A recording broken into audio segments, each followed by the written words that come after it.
ओम शांति।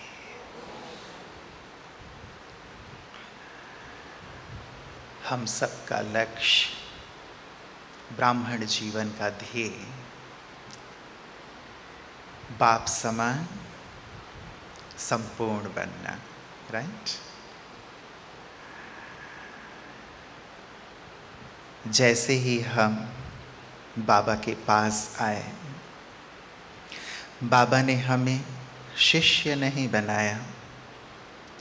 बाबा ने कहा तुम्हें मेरे जैसा संपन्न और संपूर्ण बाप समान बनना है। तो पहले दिन ही हमें ये ध्येय मिल गया और हमारे पूरे ब्राह्मण जीवन का लक्ष्य प्रतिदिन का पुरुषार्थ ही है अपनी संपूर्ण अवस्था तक पहुंचना। तो कब तक पहुंचेंगे अपनी संपूर्णता तक? डेट फिक्स किया है?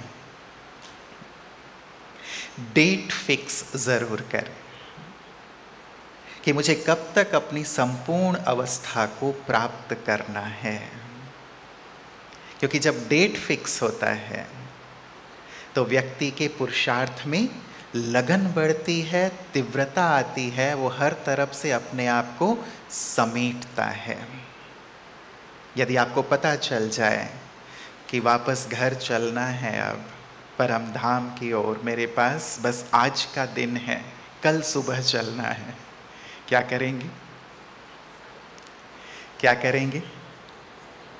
समेट लेंगे ना, अपने आप को तैयार करना शुरू कर देंगे। यदि समय पता चल जाए कल चलना है, बाबा ने कहा चलो सामूहिक रूप से सब अपनी संपूर्णता का डेट फिक्स नहीं कर सकते, लेकिन व्यक्तिगत रूप से तो हम अपने लिए अपनी संपूर्णता का डेट फिक्स कर सकते हैं या नहीं कर सकते? कर सकते हैं। कौन कौन कर सकता है? जरा हाथ उठाएं। कर सकते हैं, बहुत सुंदर। तो इस पर चिंतन जरूर कीजिएगा, क्योंकि लक्ष्य यही है। और यदि सचमुच दिल से हमने इस लक्ष्य को स्वीकार किया तो लक्षण भी आने शुरू हो जाएंगे। प्यारे ब्रह्मा बाबा को जब हमारी संदेशी छोटी बहन ने ऊपर जाकर के संपूर्ण ब्रह्मा बाबा को देखा और नीचे आकर बताया कि बाबा, वो बाबा और आप में तो बहुत अंतर है। संपूर्ण बाबा में कितनी लाइट थे, कितनी माइट थे, कितना प्रकाश था, आप में वो प्रकाश नहीं है। बच्चे तो बहुत ही निर्मल होते हैं ना, उन्होंने सब ऐसे ही बता दिया जैसा ऊपर देख के आई थी। तो बाबा को धुन लग गई, मेरा संपूर्ण स्वरूप कितना उज्जवल है, निर्मल है, प्रकाशवान है, मुझे भी वैसा बनना है। हम सब का भी संपूर्ण स्वरूप वतन में है, जैसे ब्रह्मा बाबा का था। अब उस संपूर्ण स्वरूप का हम आह्वान करें और स्वयं में समाते चलें, उस ओर बढ़ना है। बस इसे एक ध्येय बना लें। बाबा की कामना, बाबा की आश हम सभी बच्चों से यही है, मेरे बच्चे अब बन जाएं संपूर्ण। तो बाबा की आश को भी हमें पूर्ण करना है, लेकिन बाबा की आश वही पूर्ण कर पाएंगे जो अंदर से स्वयं की इच्छा रखेंगे वैसा बनने की। जब तक हम नहीं चाहेंगे तब तक पुरुषार्थ में कदम आगे नहीं बढ़ सकते। हमें संपूर्ण बनने से कौन रोक रहा है? कौन रोक रहा है? हम स्वयं ही खुद को रोक देते हैं कि अभी ये काम पूरा हो जाए, वो काम पूरा हो जाए, उसके बाद हम अपने पुरुषार्थ की रफ्तार बढ़ा देंगे। बाबा को भी हम आश्वासन देते रहते हैं कि बाबा आप देखना, आप बस जैसी घंटी बजाओगे ना, फटाफट मैं तैयार होकर के लास्ट ट्रेन में, लास्ट फ्लाइट में चढ़ जाऊंगा, बस आपकी इशारा मिलने की देर है। ऐसा हो पाएगा? देखिए, दो चीजें हैं, एक है लास्ट में जाकर के संपूर्ण बनना और एक है अभी संपूर्ण बनकर इस धरा पर रहना। एक है लास्ट में जाकर बाप समान बनना और एक है अभी बाप समान बनकर इस धरा पर रहना, धरावासियों का कल्याण करना। लोगों को हम ये दिखा दें भगवान कैसे हैं, भगवान की रचना कैसी है, हमें देख करके लोगों को लगे वो गीत गाएं, जिसकी रचना इतनी सुंदर, वो कितना सुंदर होगा। क्या मुझे देखकर ये गीत गाते हैं लोग? मुझे देख कर के उसकी ओर, उस रचनाकार की ओर ध्यान जाता है। ये मेरा ध्येय होना चाहिए। जो बाबा ने मुझे दिया उसका रिटर्न ये हो कि मेरे चेहरे से, मेरे चलन से बाबा दिखें। और ये तब होगा जब हम अपनी संपूर्णता की ओर अब कदम बढ़ाएंगे। इसीलिए कुछ कदम आपके लिए मैं लेके आया हूँ, गिफ्ट लेकर आया हूँ आपके लिए। गिफ्ट तो मधुबन से लेके जाते हैं ना। पहला कदम है साइलेंस, शांति।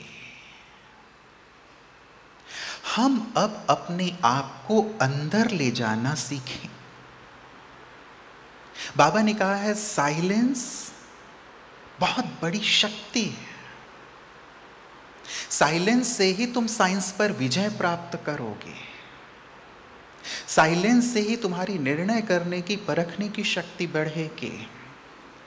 अभी तक ये होता है कि ठीक से हम परख नहीं पाते माया को, ठीक से निर्णय नहीं कर पाते, और हमारा बहुत सारा टाइम माया के साथ द्वंद्व में, चीज़ें सही हैं या नहीं हैं उन चीज़ों को परखने में, और गलत करके उनको ठीक करने में टाइम जा रहा है, एनर्जी जा रही है। साइलेंस की शक्ति हमारी निर्णय करने की, परखने की शक्ति को बढ़ा देती है। बाबा ने कहा है साइलेंस की शक्ति से हाहाकार की स्थिति को जय जयकार की स्थिति में बदला जा सकता है। वाणी का तीर चलाना बहुत आ गया, अब साइलेंस की शक्ति से तुम रेगिस्तान में हरियाली लाओ, और इस बल से रेगिस्तान में हरियाली लाई जा सकती है। इसलिए अब अंदर चलें। एक बहुत सुंदर शब्द है भीतर, और उसके लिए कहते हैं मैं भीतर गया और मैं भी तर गया। भीतर, जब भीतर जाएंगे तब तरेंगे, तब आत्मा बंधनों से मुक्त हो पाएगी। तब क्या करना है, क्या नहीं करना है, हम ये समझ पाएंगे। क्या हम अपने आप को वक्त देते हैं, अपने साथ बैठते हैं? दुनिया भर से बात करने का हमारे पास वक्त है, दुनिया भर के लोगों के साथ मिलने का हमारे पास वक्त है।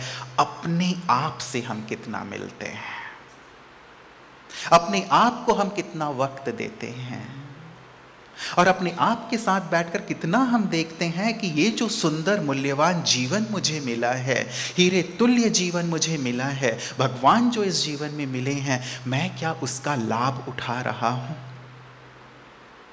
क्या अपने लक्ष्य की ओर बढ़ रहा हूँ, या केवल ये कह देता हूँ कि बाप समान बनना मेरा लक्ष्य है। लक्ष्मी नारायण कौन कौन बनेगा, फट से मैं हाथ उठा देता हूँ, अभी भी उठा देंगे आप। लेकिन साइलेंस में बैठकर क्या मैं गहराई से देखता हूं कि क्या मैं सचमुच अपने लक्ष्य की ओर बढ़ रहा हूं?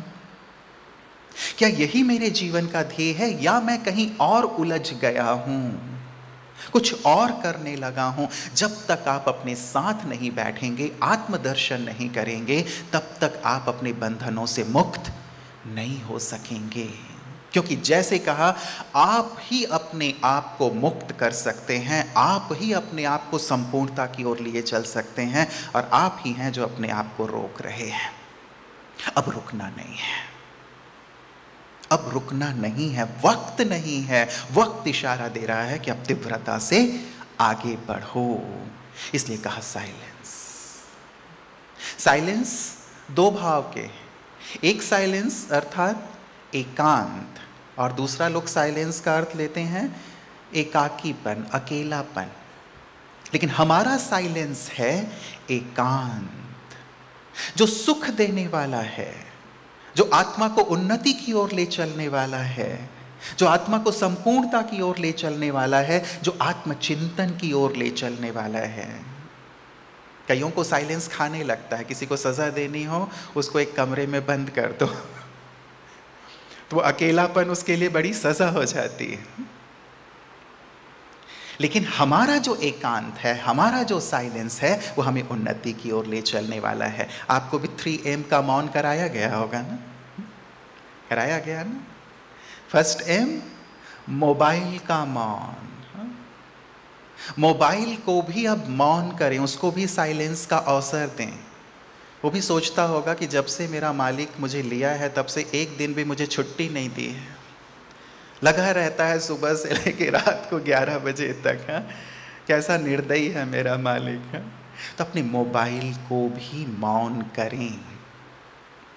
देखें मोबाइल के बिना रह सकते हैं या नहीं रह सकते, या मोबाइल ही हमारा जीवन बन गया है। जब तक साधनों के साथ हैं तब तक वो चिंतन की गहराई नहीं आएगी। जो बाबा आज कह रहे थे ना कि बुद्धि की मथानी चलती रहे, सिमरण चलता रहे, आत्मचिंतन चलता रहे, मंथन चलता रहे, जब तक ये मोबाइल हाथ में है। सेवा अर्थ, स्व उन्नति अर्थ आप निश्चित कर दें, 1 घंटे सुबह 1 घंटे शाम को, आधे घंटे सुबह आधे घंटे शाम, अपनी सेवा, अपनी पुरुषार्थ की उन्नति के अनुसार आप ये फिक्स करके ज़रूर जाओ। ये नहीं 24 घंटे वो हाथ में और थोड़ा सा मोबाइल कहीं चला गया, नहीं मिला तो सारी भट्ठी चौपट। मोबाइल ढूंढने में ही लग गए कि मेरा मोबाइल किसी ने देखा क्या, तो घंटी बजा कहाँ पे रखा हुआ है, कहीं हॉल में छूट गया, डाइनिंग हॉल में छूट गया, रूम में छूट गया, कहीं तो बजेगा। मैं बेचैन हो जाता हूँ। कितनी डिपेंडेंसी हो गई है। इसलिए कट ऑफ करें अपने आप को। मोबाइल का मौन हो सकता है, हो सकता है यहां से साइलेंस की शुरुआत करें। ये नहीं सारे दिन लगे हुए हैं, आपने लोड कर लिया जो आपको क्लासेस सुननी है, उसके बाद उसे मौन कर दें। सेवा अर्थ यूज। दूसरा, मुख का भी सुंदर मौन। सुबह 4 से 8 बजे तक गुलजार दादी जी कहा करती थी, कोई ऐसा नहीं है जिसको बोलने की आवश्यकता है क्या? तो रोज ही हम सुबह 4 से 8 बजे तक मौन तो रह सकते हैं।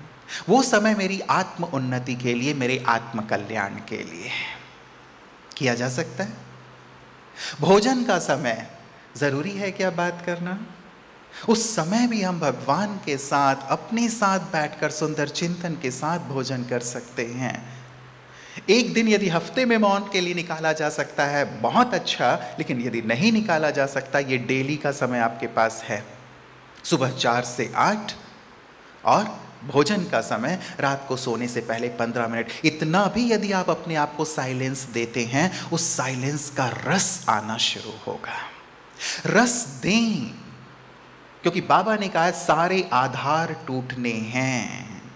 ये मोबाइल भी चला जाएगा। अभी जब हमारे यहाँ ये बिपरजॉय आया, 3 दिन तक मोबाइल नेटवर्क पूरा ऑफ, तो रहे ना 3 दिन लोग। एक ही भाई ऐसे थे जो नीचे आ गए शांतिवन में कि मोबाइल के बिना मेरा काम नहीं होगा। तो एक डिपेंडेंसी दिखाई देती है ना। हाँ? मुख का मौन, मोबाइल का मौन, और फिर मन भी मौन, साइलेंस। और मन के मौन का भाव क्या है? मन निर्संकल्प नहीं होगा, लेकिन सेकेंड एस, श्रेष्ठ स्मृति। साइलेंस में हमें अपने मन में श्रेष्ठ स्मृतियां जो बाबा ने हमें दिलाई हैं, उन्हें याद करना है। कौन हूं मैं, कौन हूं? बाबा ने कहा है, तुम ब्राह्मणों के लिए स्मृति ही जीवन है और विस्मृति ही मृत्यु है। यदि तुम्हें याद है कि तुम कौन हो, तो जैसे तुम जीवित हो, और यदि तुम भूले हुए हो कि तुम कौन हो, तो जैसे तुम मृत हो। जैसे प्राइम मिनिस्टर ये भूल जाए, चीफ मिनिस्टर ये भूल जाए कि वो प्राइम मिनिस्टर है, चीफ मिनिस्टर है, क्या अपने अधिकारों का उपयोग कर पाएंगे? क्या अपने कर्तव्यों को सही तरह से कर पाएंगे? कर पाएंगे? यदि आप ये भूल जाएं कि आप कौन हैं, क्या स्थिति होगी? क्या स्थिति होगी? जिसको कहते हैं मेमोरी लॉस हो गया। इसीलिए बाबा ने कहा, जो स्मृतियां बाबा ने दिलाई हैं, सेकेंड एस आपके लिए संपूर्णता की ओर चलने वाला कदम, श्रेष्ठ स्मृतियां। कौन हूं मैं, कौन हूं मैं? और इन स्मृतियों में बहुत सुंदर सी बात, श्रेष्ठ संग की स्मृति। किसका साथ मिला है? वो मिला है जिसकी हमें इतने लंबे समय तक तलाश थी, युगों से तलाश थी। अब मुझे उनके साथ रहना है। यही सच्चा सत्संग है जिसको बाबा कहते हैं जैसा संग वैसा रंग। वायदा क्या है हमारा बाबा के साथ? वायदा क्या है? तुझ संग खाऊं, तुझ संग खेलूं, तुझ संग बैठूं, तुझ संग हर कर्म करूं। जब आप आएंगे ना तो बस आप ही आपके साथ रहेंगे और किसी के साथ नहीं। जो आप कहेंगे वही करेंगे और कुछ नहीं, हमारा वायदा। आज भी बाबा ने कहा ना वरदान में, साथ रहेंगे तभी तो साथ चलेंगे। और बाबा की याद बुद्धि में कैसे समाई हुई हो? जैसे आंखों में ज्योति, आंखों में नूर जैसे समाया हुआ है, वैसे ही बुद्धि में बाबा की याद समाई हुई हो। जब ऐसा साथ बाबा का होगा, हम संपूर्णता की ओर तीव्रता से बढ़ेंगे। साथ, ये कितनी गहन बात है। सारे कल्प हमें सब कुछ मिलेगा। ये सारे लोग जो हमारे साथ हैं आज, सारे कल्प हम मनुष्यों के साथ रहे हैं, रहेंगे। मनुष्यों से बात किया है, करेंगे। मनुष्यों के लिए जिए हैं, जिएंगे। लेकिन केवल संगम युग में भगवान का साथ मिलता है। इस साथ को पक्का करके चाहिए। यदि तीव्रता से मुझे संपूर्णता की ओर चलना है, बाबा का साथ। और जब बाबा साथ हैं तो बाबा साथ रह के मुझे श्रेष्ठ स्मृतियां दिला रहे हैं कि बच्चे तुम कौन हो, इस स्मृति में रहो। तुम ही सारे कल्प के हीरो एक्टर हो। तुम महान आत्मा हो। तुम मास्टर सर्वशक्तिमान हो। तुम ही विश्व कल्याणकारी हो। तुम ही सबको मुक्ति, जीवन मुक्ति प्रदान करनी है। सोचे, भगवान का साथ। पांडव विजयी क्यों हुए? क्यों हुए विजयी? क्योंकि भगवान साथ थे। अक्षौणी सेना एक तरफ, भगवान का साथ एक तरफ। हम भी माया पर संपूर्ण विजयी तभी बनेंगे जब भगवान का साथ रहेगा। तो सत्संग, उस सत्य के संग रहें। औरों के संग तो रहते आए हैं, और जब उनके साथ रहेंगे, बाबा ने कहा है बीज को अपना बना लो, सारा झाड़ तुम्हारा स्वतः हो जाएगा। तुम सूर्य की ओर चलना शुरू कर दो, परछाई अर्थात लोग, इस संसार की सारी जो भी धन दौलत वैभव है, सब तुम्हारे पीछे पीछे आने लगेंगे। केवल तुम मेरे पीछे आओ, सूर्य की तरफ चलो। भगवान को अपना बना लें, उसका साथ रहे हमेशा, सुबह से लेकर रात तक। और उनके द्वारा दिलाई गई श्रेष्ठ स्मृतियां, सुंदर स्वमान, उनकी स्थिति में स्थित होते चलो। जब भी बाबा कहते हैं मैं शब्द यूज करो, मैं के साथ एक सुंदर स्वमान स्मृति में ले आओ। माला बनाइएगा स्वमानों की, है ना? कितनी लंबी माला बनेगी?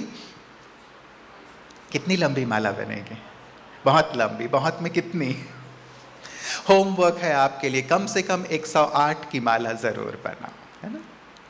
हम लोगों ने जब बनाई मधुबन में तो 1008 की माला बनाई थी, लेकिन कम से कम अपने लिए 21 विशेष और उसके साथ 108 की स्वमान की माला। जब भी मैं सारे दिन में मैं शब्द यूज करो, बाबा याद दिला रहे हैं बच्चे तुम ये हो, तुम ये हो, तुम ये हो। देखो हनुमान जी भी भूल गए थे ना अपनी शक्तियों को। जामवंत जी ने याद दिलाया कि हनुमान तुम साधारण वानर नहीं हो, तुम पवन पुत्र हो, तुम में उड़ने की क्षमता है। जैसे ही स्मृति आई उड़ने लगे। और जब स्मृति नहीं थी तब अपने आप को बिल्कुल साधारण मानते थे। जब कहा कि आपको छलांग लगा के लंका में जाना है सीता मैया के पास और उन्हें संदेश देना है कि श्री राम जी आ गए हैं, तो हनुमान जी घबरा गए। बोले कि मैं ही मिला हूं क्या? मैं कैसे इतने बड़े सागर को लांग करके लंका में जाऊंगा? आप मुझे क्यों मरवाना चाहते हैं? बाकी और किसी वानर को कहें। तब उन्हें याद दिलाया स्मृति में शक्ति है। जैसी स्मृति वैसी समर्थी, जैसी स्मृति वैसी स्थिति। इसीलिए स्मृति को अंडरलाइन करें। किस स्मृति में मैं रहता हूं? यदि स्मृति कमजोर है कि मैं तो कमजोर हूं, मेरे अंदर बहुत सारी कमजोरियां हैं, मैं नहीं कर पाऊंगा, कितने समय से तो परिश्रम कर रहा हूं, पुरुषार्थ कर रहा हूं, लेकिन बार बार माया मुझे हरा देती है। यदि ऐसी स्मृति है तो हार निश्चित है। और यदि यह स्मृति है कि भले मैं कमजोर हूं लेकिन मेरा साथी सर्वशक्तिवान है, और जिसका उस्ताद भगवान है, जिसका साथी भगवान है, वो कभी पराजित नहीं हो सकता, वो कभी हार नहीं सकता। मैं कल्प कल्प का विजयी हूं, इस बार भी मुझे संपूर्ण विजय अवश्य प्राप्त होगी, मैं विजय माला का दाना अवश्य बनूंगा। देखिए स्मृति और विस्मृति में कितना अंतर। एक वाक्य है, एक वाक्य देखिए, काफी अकेला हूं, काफी अकेला हूं। और इसी वाक्य को थोड़ा सा चेंज करें, अकेला काफी हूं,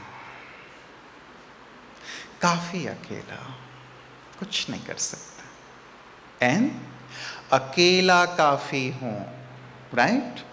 कितना डिफरेंस है।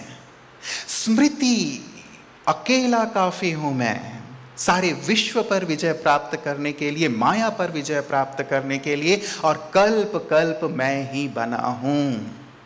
भगवान का साथ मिलने के बाद यदि मैंने सर्व प्राप्तियां नहीं की, भगवान के मिलने के बाद, उसका साथ मिलने के बाद यदि मैंने माया पर विजय प्राप्त नहीं की, तो फिर और कौन करेगा।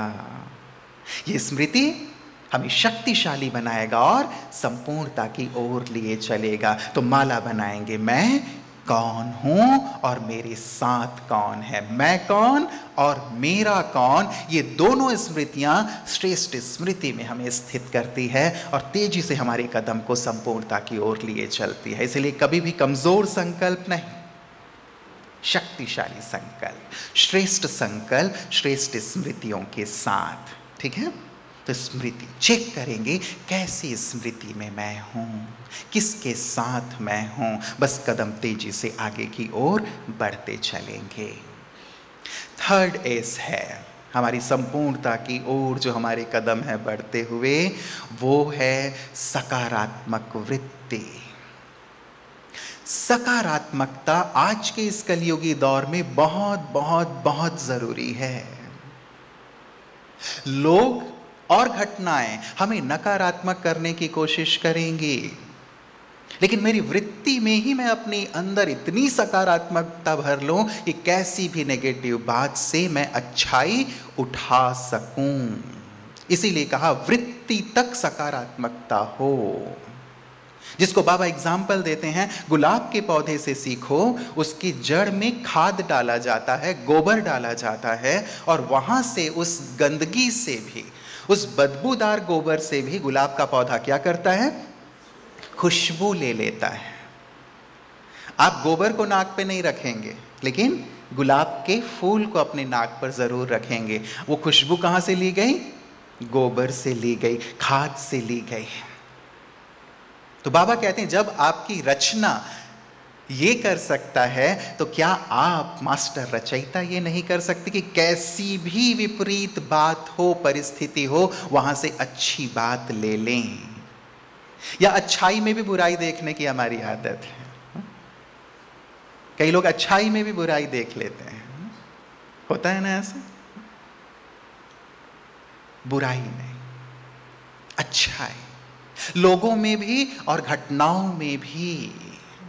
चाहे किसी में 99 अवगुण क्यों नहीं हो, बाबा कहते हैं एक गुण तो जरूर होगा ना। उस एक गुण की तरफ देखो, अच्छाई को देखने का चश्मा पहन लो, सकारात्मकता का चश्मा पहन लो। और जब अच्छा अच्छा देखेंगे, अच्छा अच्छा सोचेंगे, तो हमारी वृत्ति भी अच्छी सकारात्मक बनती चली जाएगी। ये बनाना होगा हमें, क्योंकि जब तक नेगेटिविटी है, बाबा का एक महावाक्य अपने पास नोट रखें, 2 महावाक्य में से जुड़े हुए सुनाऊंगा आपको।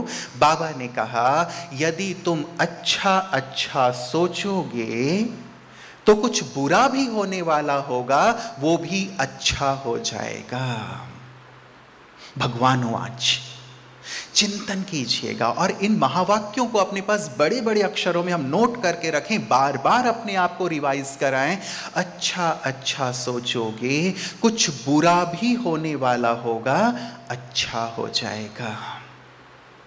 भगवानुवाच है। कितनी गहरी बात है। तो मैं क्यों बुरा सोचता हूं अपने लिए, अपनों के लिए कल क्या होगा, कैसे होगा, यदि आप बुरा सोच रहे हैं तो यदि अच्छा भी होने वाला है तो वो भी बुरा हो जाएगा। इसलिए जब मैं अच्छा अपने लिए चाहता हूं, अपने पुरुषार्थ के लिए चाहता हूं, अपने परिवार के लिए चाहता हूं, अच्छा सोचने की आदत लेकर जाएं।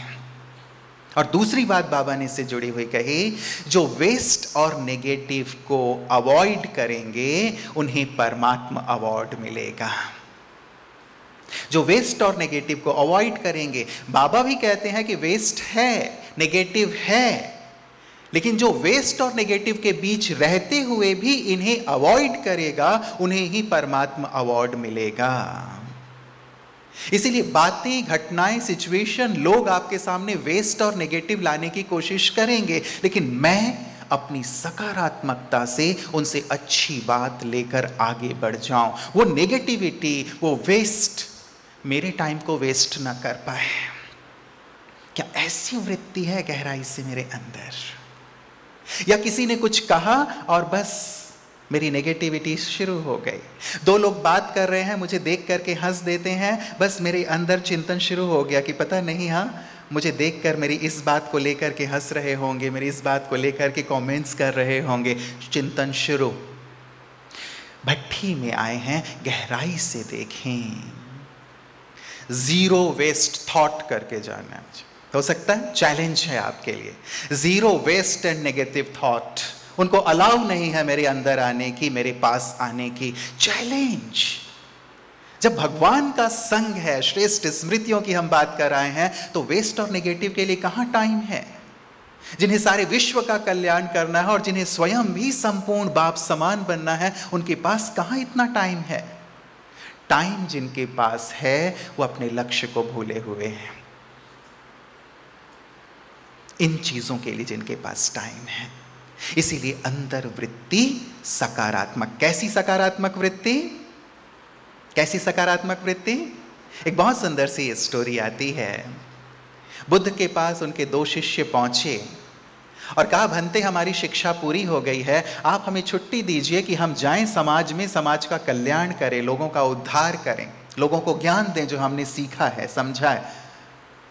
बुद्ध ने कहा, मैं जरूर तुम्हें छुट्टी दूंगा, लेकिन पहले ये बताओ, यदि तुम किसी गांव में जाओगे और वहां के लोग तुम्हारी बात नहीं सुनेंगे, तुम्हें इग्नोर करेंगे, तो क्या करोगे? तुम्हारे अंदर उनके लिए क्या भावना होगी, क्या विचार होंगे?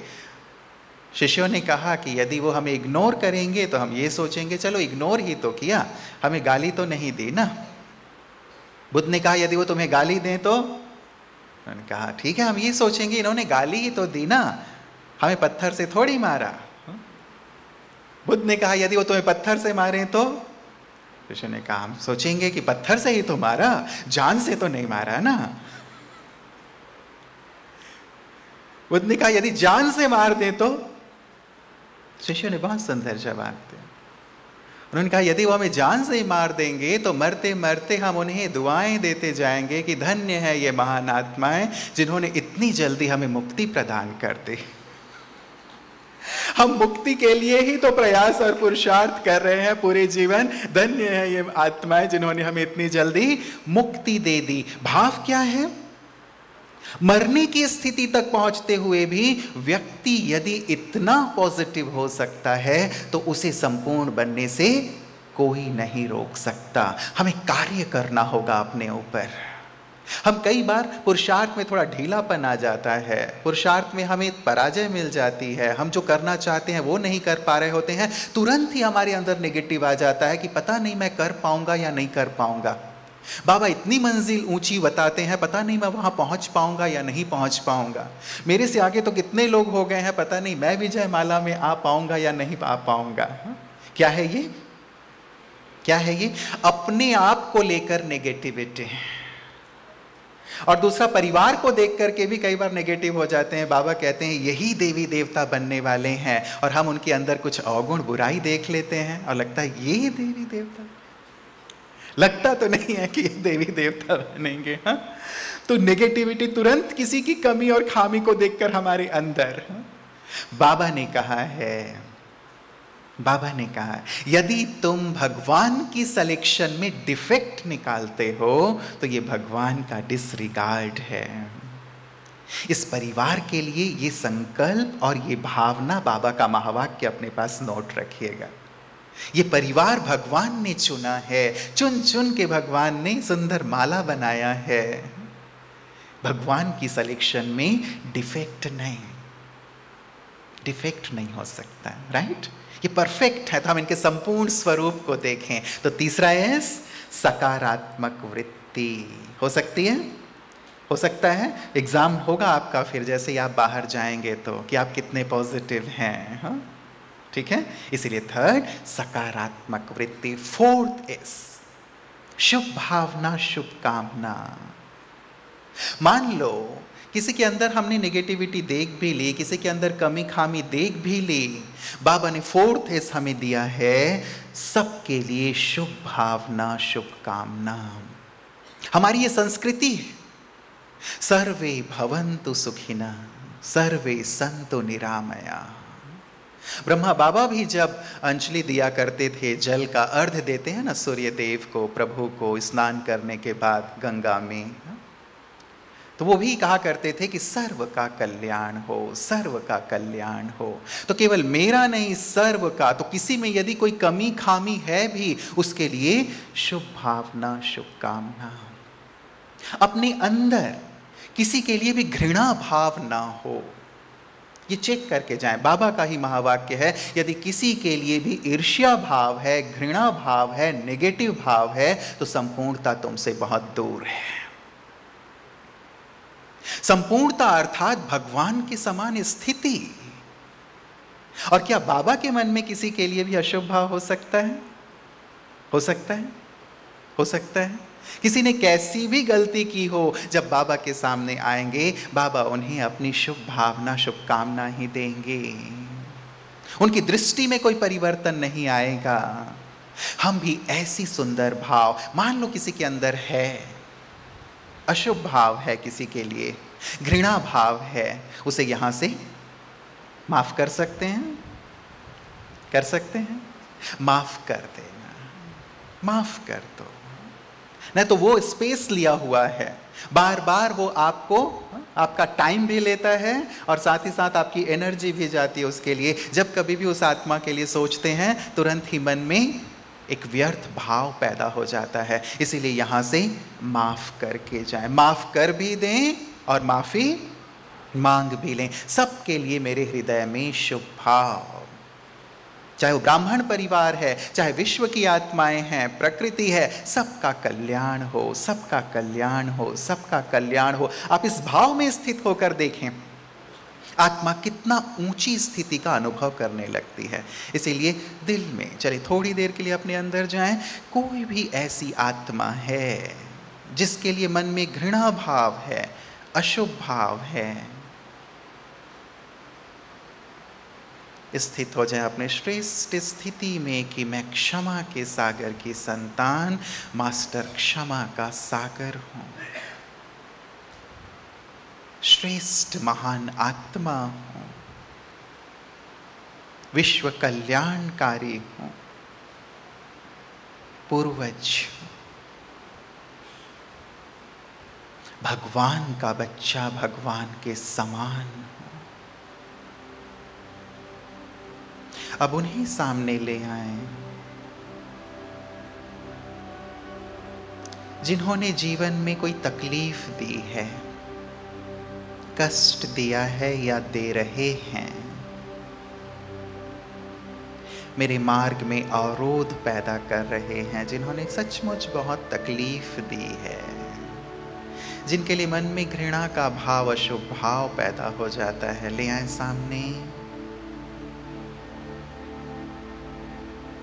और दिल से उन्हें क्षमा करेंगे कि हे आत्मन, तुमने जाने अनजाने में जो भी मुझे तकलीफ दी, अब तक वो मेरे हृदय में फांस बनकर चुभी हुई थी। आज मैं तुम्हें दिल से क्षमा करता हूं। जाओ, तुम्हारा जीवन सुखी हो।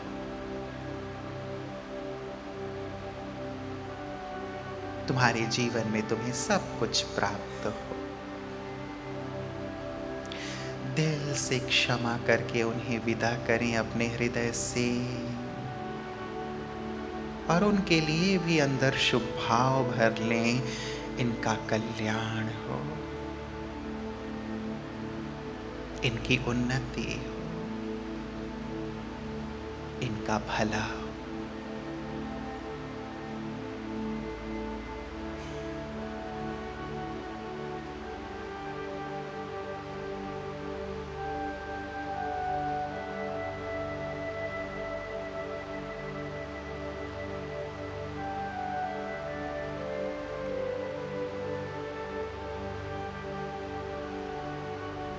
देखें हृदय कितना हल्का हो गया है,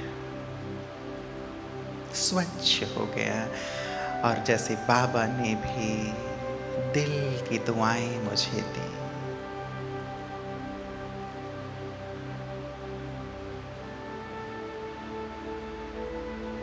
वो आत्मा भी जैसे दुआएं देते हुए मुझसे विदाई ले रही।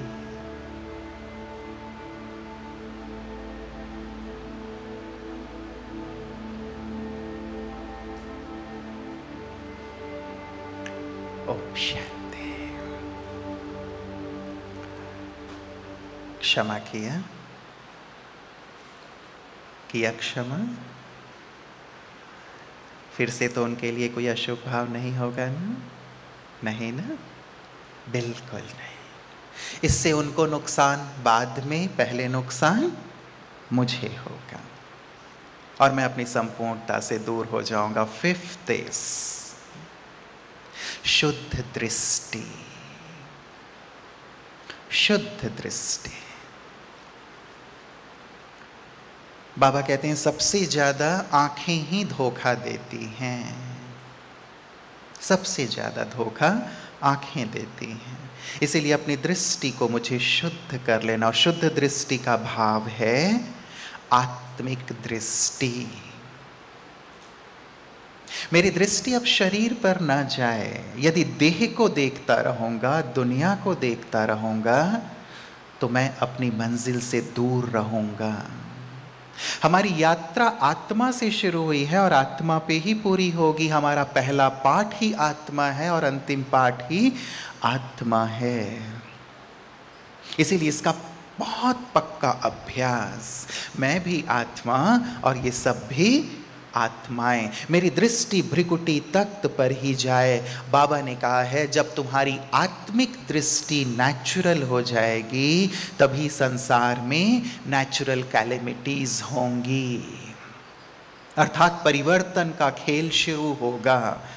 तो परिवर्तन किसके कारण रुका हुआ है? किसके कारण रुका हुआ है? किसके कारण?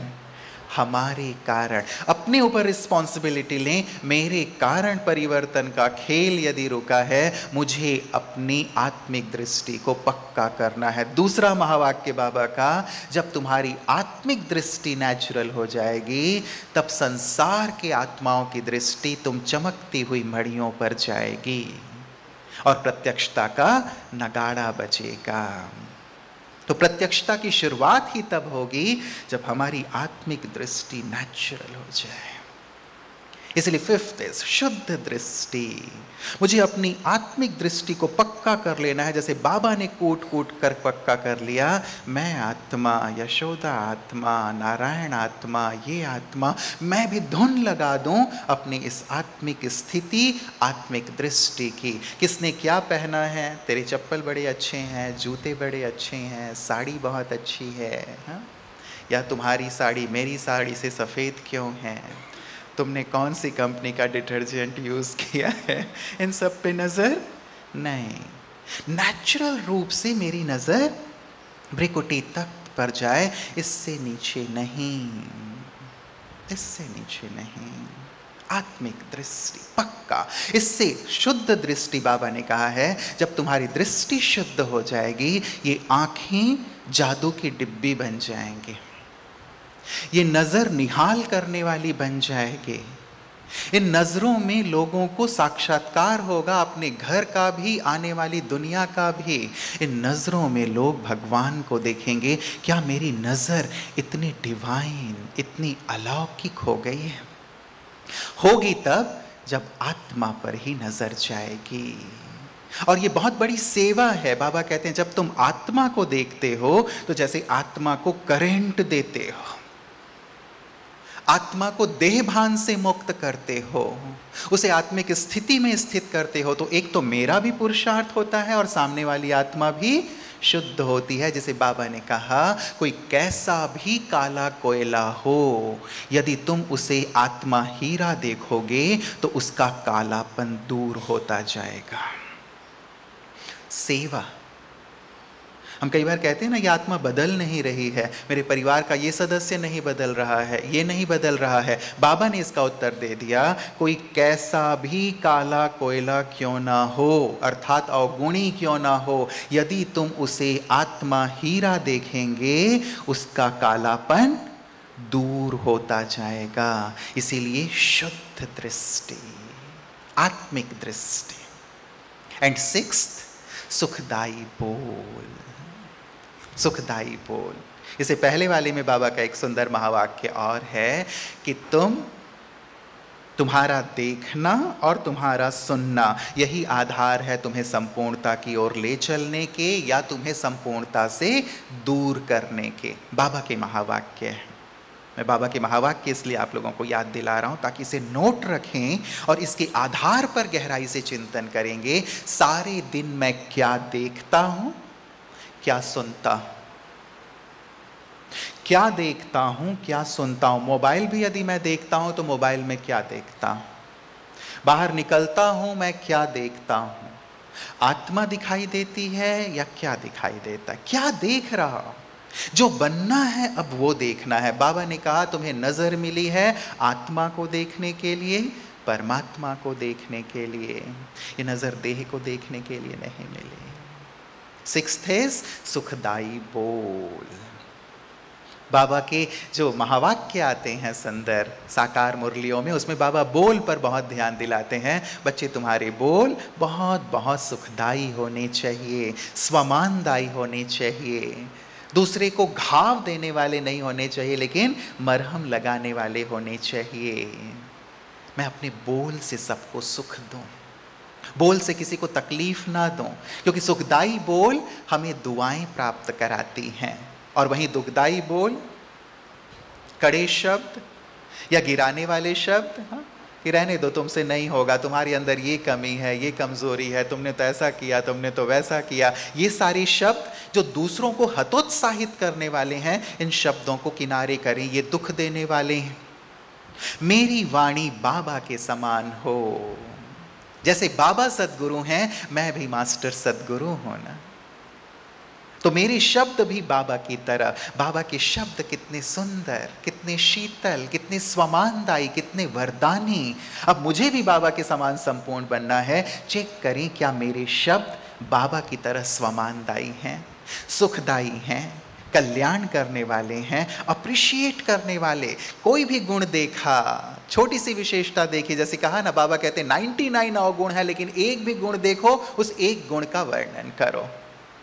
सामने वाली आत्मा को 99 अवगुणों को दूर करने में मदद मिलेगी। और होता क्या है, 99 गुण है, एक अवगुण है, हमारी नजर कहां चली जाती है, उस एक अवगुण पर। तुम ऐसे हो, तुम ऐसे हो, तो बेचारे को जो 99 गुण है वो भी उसका जो खुशी, उसका जो नशा होता है वो भी उतर जाता है। इसीलिए बोल कैसे, सुखदाई, स्वमानदायी, बाबा की तरह।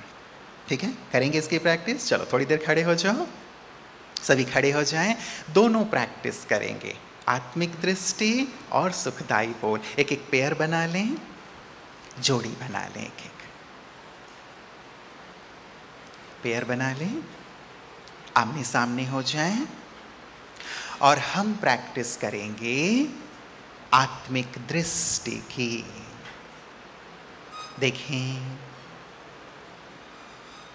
अब तक देह को देखते थे, देह को देख करके संबंध संपर्क में आते थे। अब मुझे आत्मा देखना है, आत्मा से बातें करनी है। देखें, भ्रिकुटी तख्त पर मैं भी चमकती हुई मणि,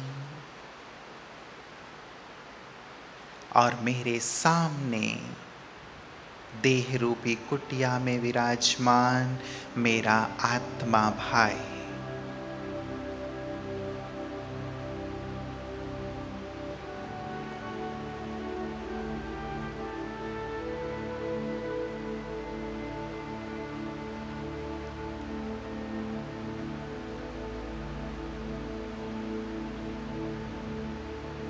देखें अंदर, चमड़ी और हड्डियों के ढांचे के अंदर भ्रिकुटी तख्त पर चमकती हुई आत्मा को देखें।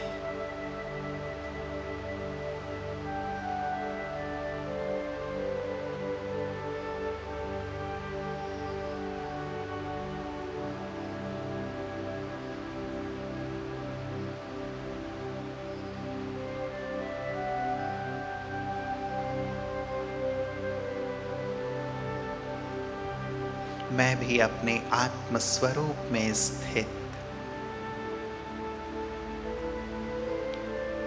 सामने अपने आत्मा भाई को निहारता हुआ बुद्धि रूपी नेत्र से देखें।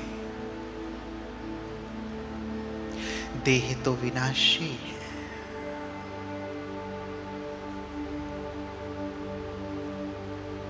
मेरी नजर अजर अमर अविनाशी आत्मा पर।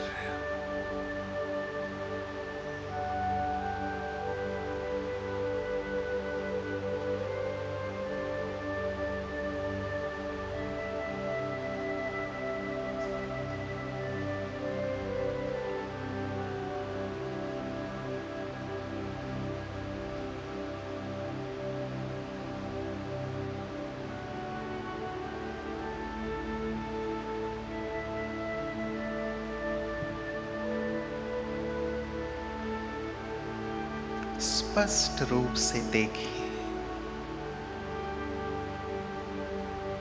जैसे आकाश में सितारा चमकता है, वैसे ही भ्रिकुटी तख्त पर चमकती हुई आत्मा।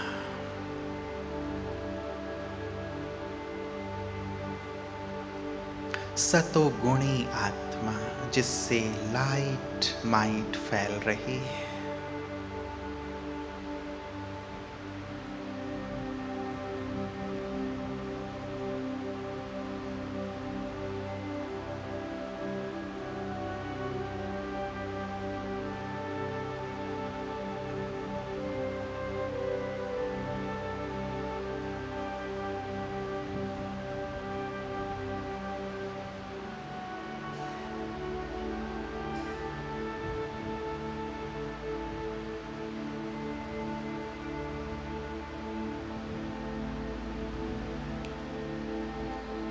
पूरे हॉल पर एक नजर डालेंगे घूमते हुए। देखिए, सबके भ्रिकुटी तख्त पर चमकती हुई मणि। सभी आत्माएं हैं, चाहे पुरुष के देह में हैं, चाहे स्त्री देह में, लेकिन सबके भ्रिकुटी तख्त पर आत्मा मणि चमक रही है।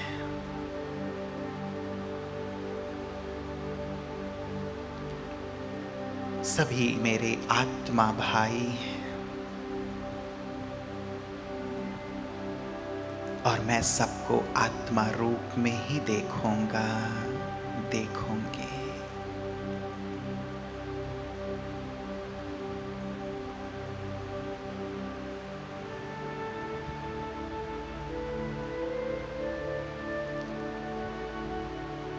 अब फिर से अपने साथी के साथ पेयर बनाएं और अब एक दूसरे को सुखदाई बोल बोलेंगे। वाइट लाइट कर दें। एक दूसरे के हाथ में हाथ ले लें प्यार से और एक दूसरे को सुखदाई स्वमानदाई बोल बोलेंगे। ऐसा बोल जिससे सामने वाले को बड़ा सुख मिले, आनंद आए। चले बोलें। कैसे बोल बोलने हमें? सुखदाई बोल, स्वमानदाई बोल, कल्याणकारी बोल, अच्छे बोल जो सामने वाले के चेहरे पे मुस्कान आ जाए, खुशी आ जाए। बोलें बोलें, प्यार से बोलें।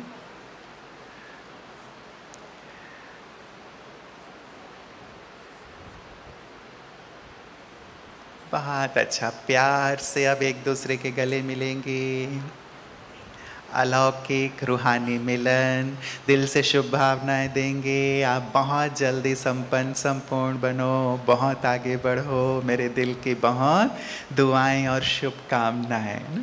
ठीक है, देखो आप सबके चेहरे देखो कैसे हो गए हैं, खिले हुए हैं ना। बहुत अच्छा, बहुत सुंदर। अपने लिए एक बार ताली बजा लो और बैठेंगे।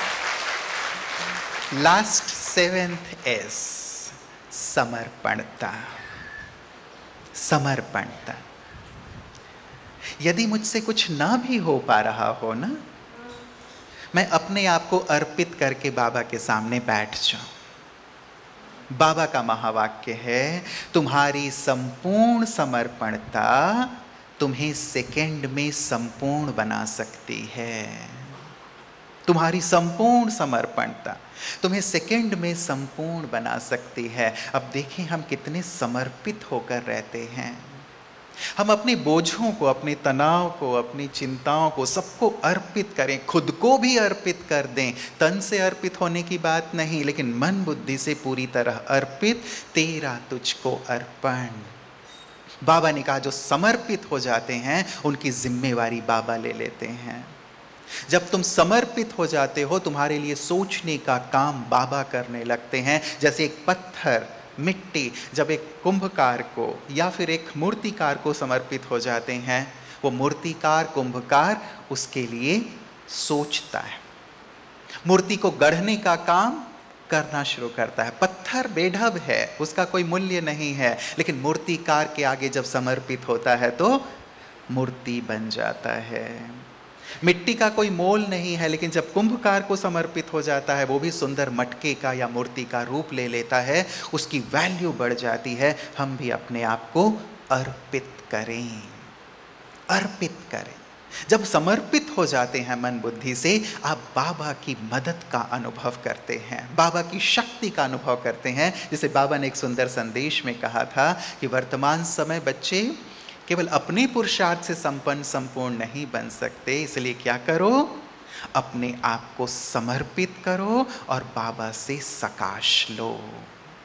अर्पित करें अपनी हर बात को और बाबा की शक्ति और सकाश का अनुभव करें। वो हमारे लिए ही हैं, हमारे लिए बैठे हुए हैं। क्यों ना हम अपने लक्ष्य की प्राप्ति के लिए बाबा की मदद लें। ठीक है, लेंगे ना मदद?